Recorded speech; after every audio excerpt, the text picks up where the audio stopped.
Bienvenidos a Bajo Riesgo, el podcast donde desmontamos mitos, revelamos verdades y transformamos el miedo en acción. Aquí, tú te conviertes en parte de la solución. Conducido por Pedro Manosalva Rincón, fundador del Centro de Pensamiento en Gestión del Riesgo de Desastres, GRIT. Prepárate, porque después de escucharlo, no volverás a ver el mundo de la misma manera. Comencemos. Iniciamos con nuestro segundo episodio de nuestro podcast Bajo Riesgo. Hoy nos encontramos con un profesional del Sistema Nacional de Gestión del Riesgo de Desastres que nos hace sentir orgulloso por su preparación, sus aportes, por su profesionalismo. Él es el ingeniero Luis Alfonso López Álvarez, meteorólogo de profesión con maestría en meteorología y 38 años de experiencia. Hoy es profesional especializado en el IDEAM. Bienvenido, ingeniero. Muchas gracias por la invitación, es un placer para mí estar aquí. Para nosotros es muy importante desde el Centro de Pensamiento en Gestión del Riesgo de Desastres, los temas, los aportes, estamos desmitificando la gestión del riesgo, estamos llegándole a la audiencia con temas prácticos y claros. En este episodio vamos a trabajar la temporada de lluvias, lo que genera y un poco ilustrando terminología. Iniciemos entonces hablando, contextualizando de la temporada de lluvias. ¿Siempre se comporta de la misma manera en toda Colombia? Bueno, debemos tener en consideración que Colombia tiene 5 regiones naturales y cada una de ellas tiene un comportamiento pluviométrico en términos de precipitación particular diferente. A pesar de que, por ejemplo, en las regiones Pacífica y Amazonia tenemos lluvias todo el año, son bastante voluminosas y muy significativas, especialmente en la región Pacífica. La región andina es una región que se caracteriza por tener 2 temporadas lluviosas, separadas por 2 menos lluviosas, y las regiones Caribe y Orinoquia tienen una condición lluviosa marcada entre los meses de mayo y noviembre. Ingeniero, como estamos en la sección de Bajo Lupa, clarifiquemos 2 términos. ¿Cuál es la diferencia entre tiempo y clima? Muy importante y muy interesante esa pregunta, porque en términos generales solemos asociarlas a un mismo concepto. Básicamente el tiempo está asociado en términos meteorológicos a la condición instantánea de las variables atmosféricas, de la temperatura, de la precipitación, de la nubosidad, y que van cambiando a través del tiempo. Y en la condición de clima hablamos de los valores observados de esas variables meteorológicas de tiempo en promedio y que suelen ser superiores en escala y en tiempo cronológico. En tiempo cronológico son superiores a un mes. Bien, y en nuestro país siempre tenemos durante el año 2 temporadas de lluvia y 2 temporadas de menos lluvias.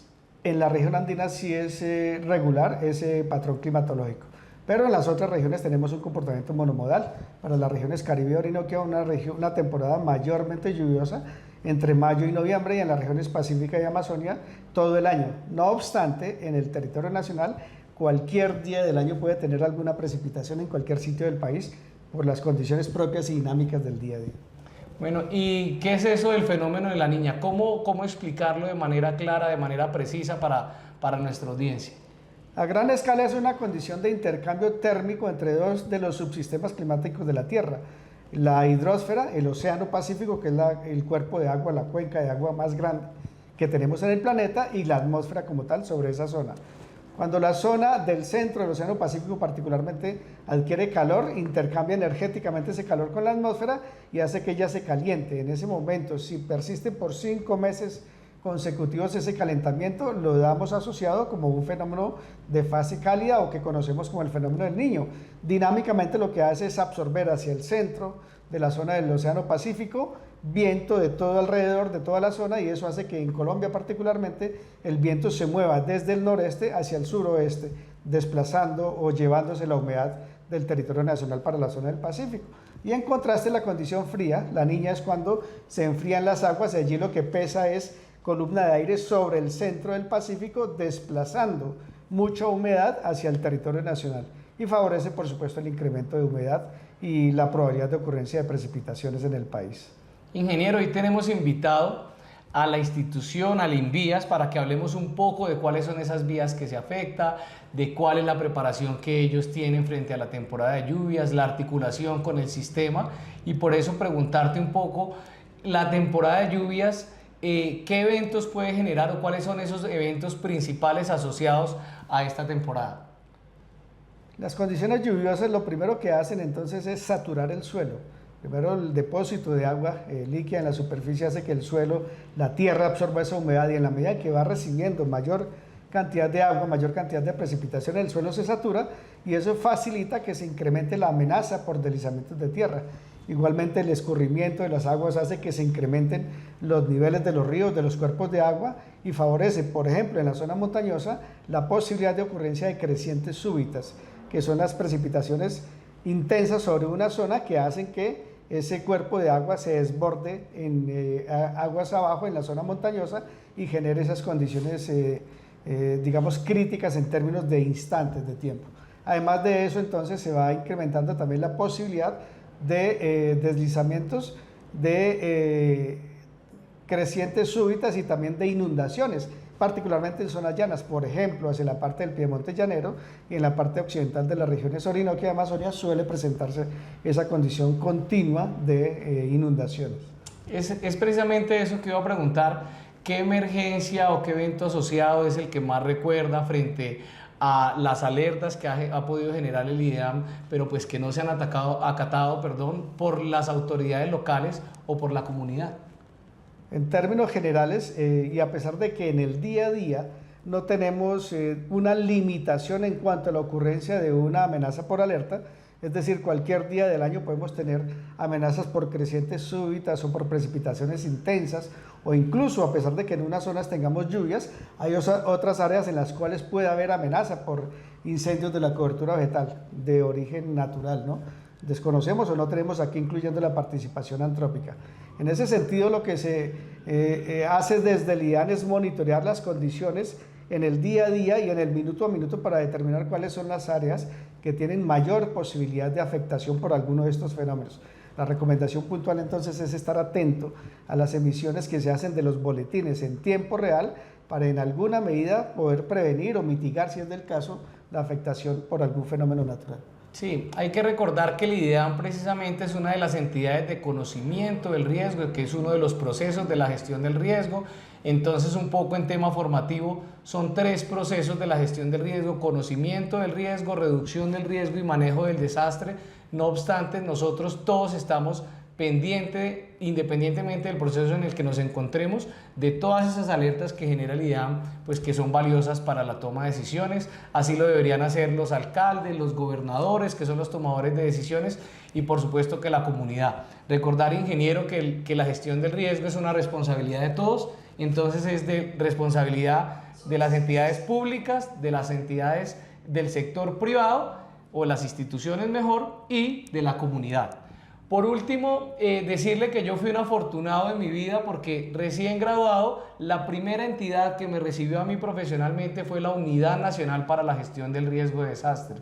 Ahí tuve la oportunidad de hacer cooperación internacional en un momento clave, importante para la historia reciente de nuestro país, el año 2010, en donde entendíamos que el tema de las inundaciones se venía de manera fuerte en el 2011, y pues esto tal es así que generó una declaratoria nacional de desastres, y esto llevó, lo recuerdo muy bien, a que en el Congreso de la República y bueno, el Ejecutivo se presentaran 3 leyes y unos desarrollos normativos interesantes, pero resaltar la creación de la Ley 1523, la Ley de Gestión del Riesgo de Desastres, la Ley de Bomberos, por supuesto, la 1575 del 2012 y la Ley del Voluntariado, siendo esta última en la que más tenemos deuda con el país, en la que más tenemos deuda con estos voluntarios.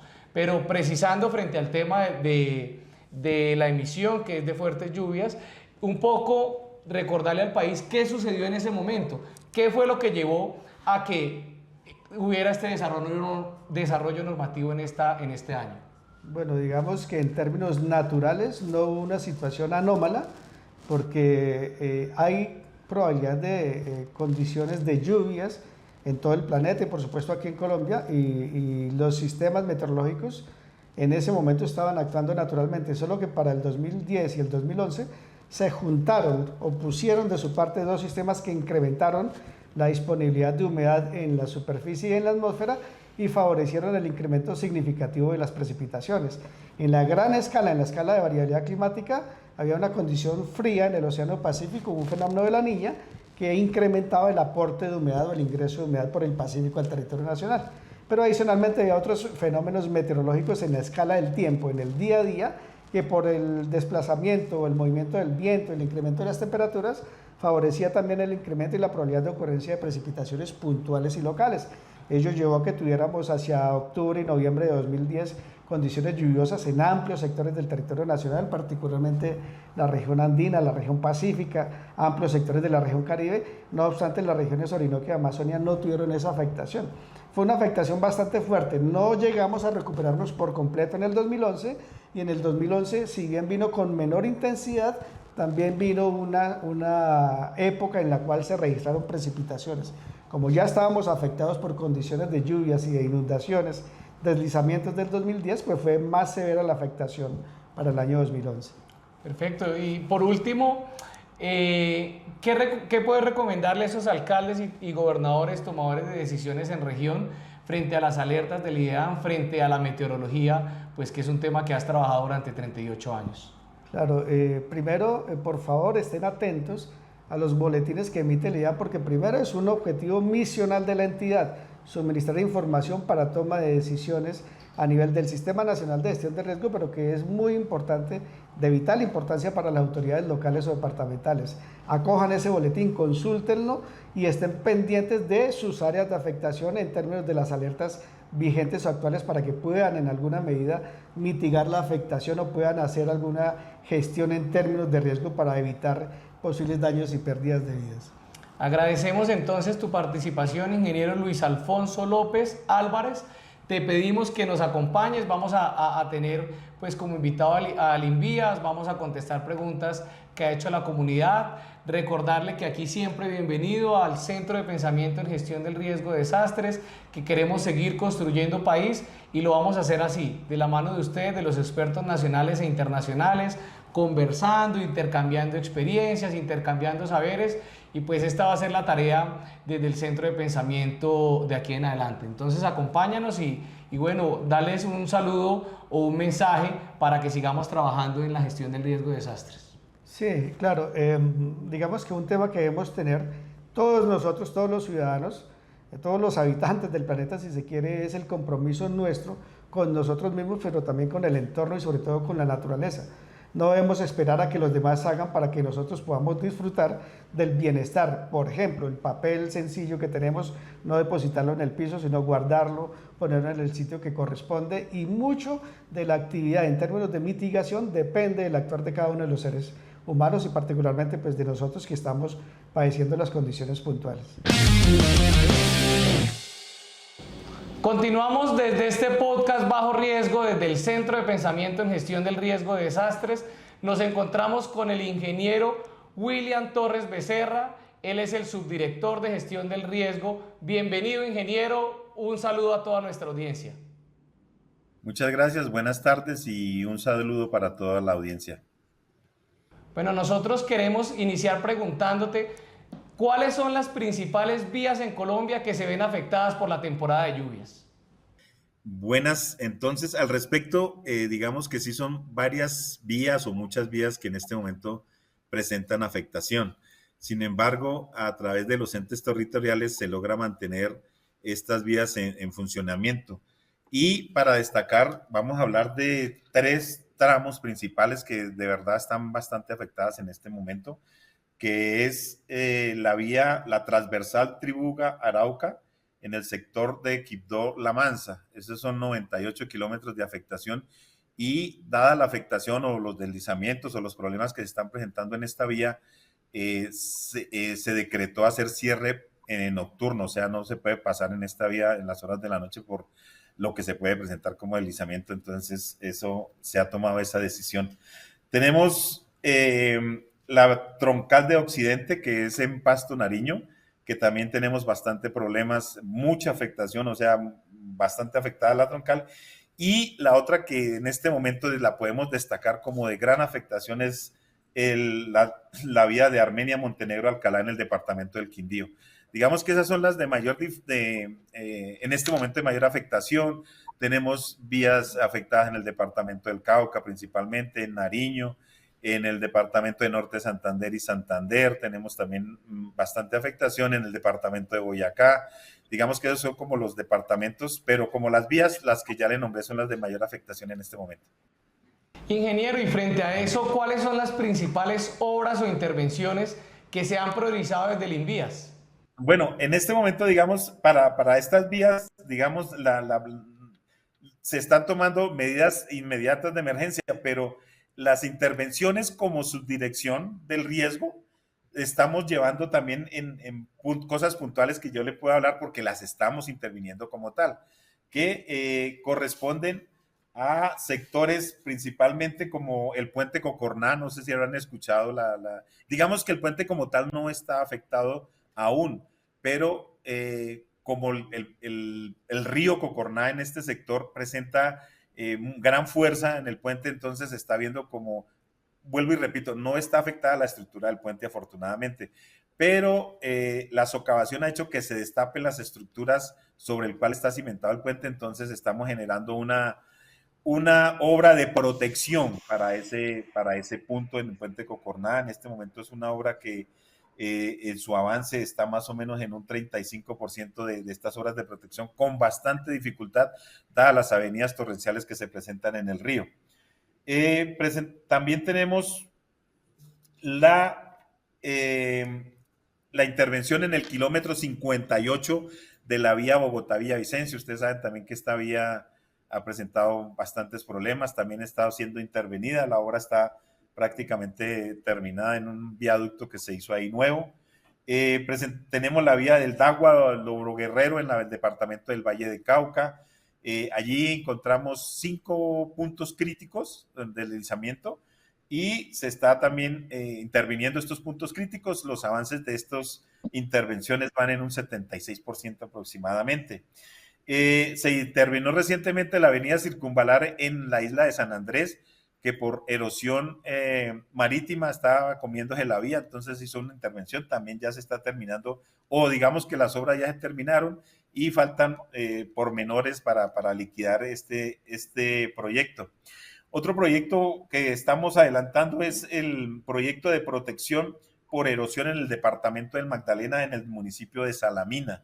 Allí también es por erosión marina, también estamos llevando unas obras bastante importantes y el avance de esta obra está más o menos en un 93% de la obra. La otra intervención que se está realizando por parte de la subdirección de riesgos es la transversal Cusiana-Sogamoso Agua Azul en el kilómetro 80+500, y también está en un porcentaje lo que es la obra que se diseñó, se están avanzando. Allí tenemos un problema grandísimo, y es que este corredor vial es muy inestable, todo el corredor vial es muy inestable. Entonces se genera digamos que se hacen intervenciones para mitigar, para dar la accesibilidad, pero de verdad que es complejo por la gran inestabilidad que tiene todo el corredor de esta vía. Y tenemos ya les mencioné el puente de Cocorná, ¿verdad? Sí, ese es en el sitio denominado Caño Alegre, que fue la intervención que les digo que estamos haciendo de obras de protección. Esas son las intervenciones que se están llevando en este momento, y la idea es priorizar los 4, obras en los puntos que hablé inicialmente para seguir con la atención de emergencias por parte del INVIAS. Subdirector, muchas gracias. Contarle que hoy nos encontramos con el ingeniero, también meteorólogo Luis Alfonso, 38 años de experiencia, de hecho una persona que por su profesionalismo nos hace sentir muy orgullosos en el sistema nacional. Él mencionó un poco sobre San Andrés, me gustaría que tú comentaras, porque mucho hemos hablado durante esta emisión frente a las regiones naturales de Colombia, pero quisiera que le enviáramos un mensaje a las personas de San Andrés, a los visitantes, frente a la temporada de huracanes, cuándo inicia, cuándo esperamos tener cómo está el comportamiento este año. Entonces, ¿qué nos podrías decir, ingeniero, frente al tema? Bueno, primero que todo, pues por su ubicación en el Mar Caribe, el archipiélago de San Andrés y Providencia está expuesto a esa dinámica natural que está asociada con el tránsito de ondas y ciclones tropicales, que a su vez se vuelven en tormentas o huracanes. La condición media climatológica en temas de lluvia va desde mayo hasta noviembre, que es cuando más intensa está esta condición de temporada ciclónica. Y es en esa temporada cuando suele presentarse la mayor intensidad de las precipitaciones hacia el archipiélago de San Andrés y Providencia. Perfecto, muchas gracias, ingeniero. Luego vamos a seguir extendiendo la información, eso es lo que vamos a hacer durante toda esta misión, subdirector, hablando frente a los temas más relevantes que se ocasionan durante temporada de lluvias. Continuamos contigo, queremos preguntarte cómo ha mejorado esa articulación con precisamente la Unidad Nacional para la Gestión del Riesgo, quien es la coordinadora de este sistema, cómo ha mejorado la coordinación frente a los comunicados que emite el IDEAM y sobre todo con las gobernaciones, con esas autoridades locales. Bueno, sí, aquí hay un tema muy importante con el IDEAM. La verdad es que nos apoyamos mucho en los informes que ellos dan de alertas por movimientos en masa y por inundaciones. Entonces, esa información es muy valiosa para la entidad, para nosotros. ¿Por qué? Porque nosotros, personal del conocimiento de la subdirección, hace unos cruces de estos informes que nos envía el IDEAM con los puntos, con las carreteras, y podemos generar con estos cruces en los entes territoriales, generar alertas para que se tenga en cuenta que pueden ocurrir o deslizamientos o inundaciones sobre estos tramos viales que corresponden a la entidad. Entonces, es muy importante esa información que nosotros logramos obtener diariamente de IDEAM, y diariamente nosotros, tanto en la mañana como en la tarde, generamos esos informes a los entes territoriales de acuerdo a la información que nos genera el IDEAM. Por eso ha sido una relación muy importante en este momento con base a esa información. En cuanto a la relación con las gobernaciones, pues teniendo en cuenta que el INVIAS maneja vías principales y las gobernaciones vías secundarias, a lo que se llevan estos casos de emergencia en las vías es a convenios para poder realizar obras de emergencia donde se junten esfuerzos tanto de las gobernaciones como de la nación para salir adelante y poder atender estas emergencias en estas vías que corresponden a las gobernaciones e incluso a las alcaldías. Hay municipios que realmente muy pequeños, pero que se ven afectados también con sus vías, con sus caminos, y hay puntos donde incluso zonas donde no solamente es un municipio, se unen varios municipios y hay que hacer algo al respecto. Son obras que ya corresponden a las alcaldías, pero que se elevan a la gobernación y se elevan a la nación, y de manera conjunta se trata de dar soluciones a estos problemas. Perfecto. Ingeniero Luis Alfonso, aquí desde estudio, ¿dónde podríamos ver esas alertas del IDEAM si hoy la persona que nos ve en Arauca, en San Andrés, en Pasto, en otros países, dónde vemos las alertas que genera el IDEAM? ¿En qué punto las podemos encontrar? Bueno, en primer lugar, hacer énfasis en que la actualización de las alertas es periódica y hacemos 4 actualizaciones al día de las condiciones meteorológicas dinámicas y, por supuesto, alertas, en especial por fenómenos de origen hidrometeorológico asociados con deslizamientos, con crecientes súbitas, con inundaciones, con incendios de la cobertura vegetal. Son boletines que, por el compromiso institucional del IDEAM y la misionalidad propia, se difunden con el Sistema Nacional de Gestión del Riesgo, pero a su vez el IDEAM divulga en su página web institucional, en la sección de pronósticos y alertas, los boletines periódicos una vez que están actualizados. Adicionalmente, también los ponemos en correos electrónicos a las entidades oficiales del Estado para que tengan información en tiempo real. Pero aún así, si alguien de la comunidad quisiera conocer alertas puntuales, puede llamar directamente al IDEAM a consultar la información. ¿Y cuál es el número nacional? El del meteorólogo de turno es el 320-841-2346. Ese es el teléfono del meteorólogo en turno. Nuevamente, para los que no alcanzaron a anotar. 320-841-2346.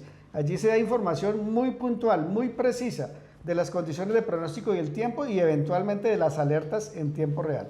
Perfecto. Subdirector nacional, una última pregunta.